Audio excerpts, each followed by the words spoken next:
Steve Ellerhoff is a second-year PhD student in the School of English. His supervisor is also Philip Coleman, and his dissertation is titled Golden Apples of the Monkey House, Myth in the Short Stories of Ray Bradbury and Kurt Vonnegut. And today he'll be speaking on Return of the Subaltern, what the Ewoks of Star Wars reveal about the primitive other. So please welcome Steve.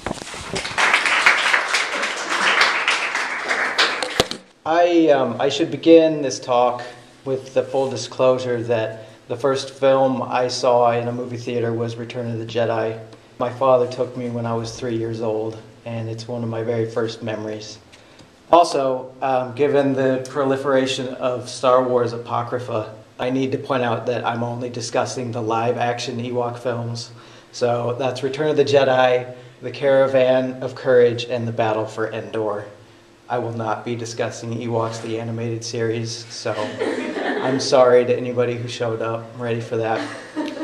Also, and this is the worst thing a scholar can ever admit to, but I did consult Wikipedia in the writing of this. In 1983, George Lucas completed the first Star Wars trilogy with Return of the Jedi. In the second and third acts, a race of teddy bearish aliens wielding bows and arrows, the Ewoks, helped the Rebel Alliance defeat the Galactic Empire. Lucas has said, quote, "The story really is of a very primitive society, apparently a weak society, who is able to overcome a very technological society." Audience response to the Ewoks has been mixed since their appearance, some criticizing believability. Others blaming merchandising opportunities. We dared to be cute, Lucas admits. It has been documented that Lucas was thinking of his own generation's war, the Vietnam War, when developing the Ewoks. In Star Wars and History, William J. Astor writes, quote, "Like the Viet Cong in the Vietnam War, the Ewoks are smaller in stature than their enemy and possess little in the way of advanced weaponry," end quote. In one of Astor's notes, he says, "Obviously, the Ewoks in their primitive innocence are nowhere near as nasty as the real-life Viet Cong," end quote. Several points strike me. Right now, it's that idea of primitive innocence, because it shows up again and again. The Ewoks developed from pre-production through post-production thanks to writers, concept artists, costume makers, the actors who portrayed them, and so on. Circumstance also played a role. For instance, their hoods were fashioned as a solution for hiding the seams on the back of their masks. English production designer Norman Reynolds says, quote, "I've approximated them to other primitive people, like the Aborigines or early man. They make all their weapons from natural materials, wood and stone. Yet, in some ways, they're rather like normal families, with children, parents, and so on. My whole thinking is based on what early man would do, with all his limitations," end quote. Just what does primitive mean? Astor implies innocence. Reynolds implies limitation. But Lucas suggests something else when he calls Ewok culture a very primitive society, apparently a weak society. It's the apparently there that is important. Ewok society is not weak, it's only apparently weak. Who is it apparently weak to? To Western moviegoers. In Other People's Myths, Wendy Doniger asserts, "Others are important to us because we see in them not what they are, or at least not just what they are, but what we think we are as distinct from them." Consider this closed captioning from The Caravan of Courage. So the Ewoks play Irish trad, apparently. That was my first reaction. Also, I'm curious, this is telling us that music is emanating from the hut, but who is this music traditional to? Because there are no Ewoks. They have no tradition. Their traditional music, it turns out, is made with flute and drum, which is a form of music so primitive that Jethro Tull still play it today.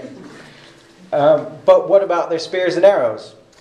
Most of us will never learn how to fashion a stone point and would never come close to doing it well without a lot of practice.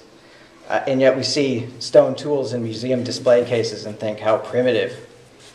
Our idea of progress overlooks the sophistication required to fashion stone implements.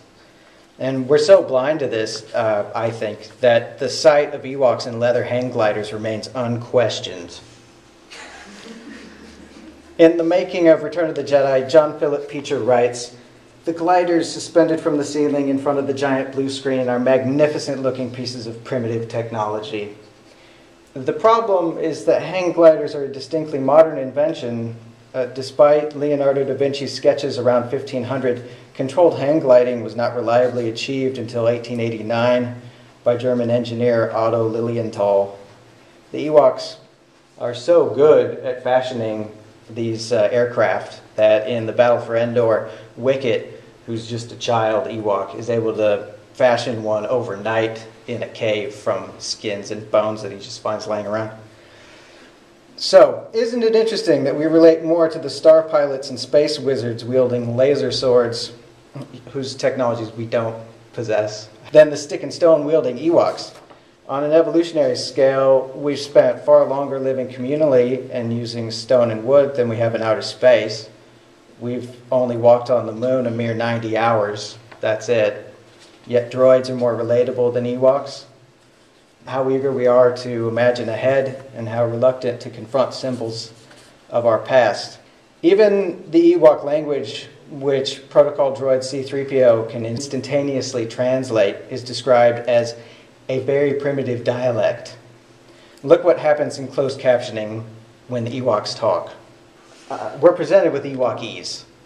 And note the Orientalized word there. It isn't Ewokish or Ewokian or even the less is more Ewok. It's Ewokese, like Chinese or Japanese or Vietnamese.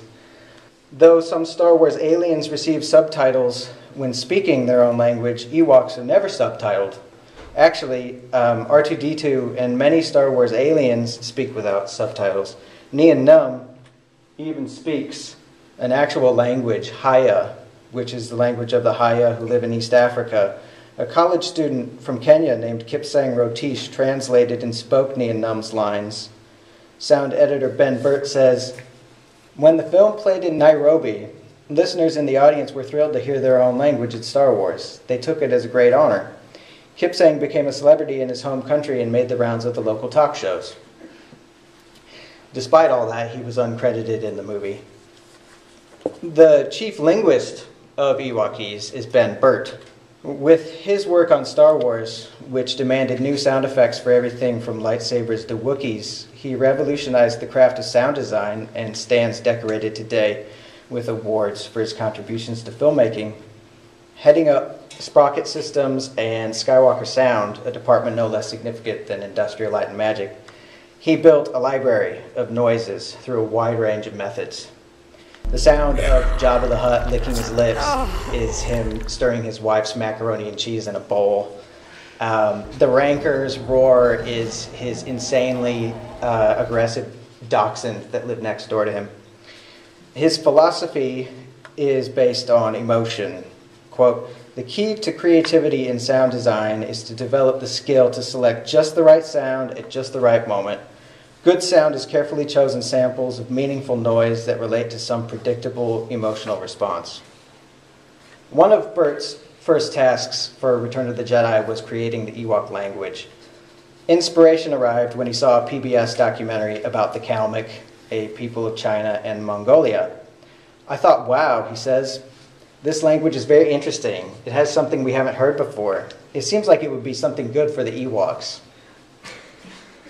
After auditioning a Tibetan gift shop owner and his father, someone found a Kalmyk speaker. Better yet, she was an elderly woman. Why? Burt explains. Quote, "I discovered that alien voices are particularly credible if the listener cannot clearly identify the age and gender of the original speaker. This ambiguous quality relieves the voice from any associative bias. If the voice is created by a child or an old man, for instance, no matter what you do, it still will probably be recognized as just what it is. However, I found elderly female voices to be a superb starting point for aliens." Burt remembers the Kalmyk woman thusly. We finally, through some research, came into contact with some refugees who had come from that part of China. And a particular elderly woman, she was probably in her 80s, was brought to us. She didn't speak English. She had recently immigrated from primitive regions of China. She had lived in a tribe as some kind of a quasi-nomadic existence all her life. And she probably didn't really understand what we were trying to do in recording her voice for a movie. As he did when recording people who are not professional performers, he asked her to tell traditional folk tales and act out the different characters' voices if she could. She wanted a bottle of vodka, he recalls, and we provided that for her, and she got very lucid and gave us some wonderful sounds. We referred to this woman as Grandma Vodka because we couldn't pronounce her real name. Whatever her name was, it's never been published. A short clip of her talking is included with J.W. Rinsler's 2010 book, The Sounds of Star Wars. I'd like to play that for you.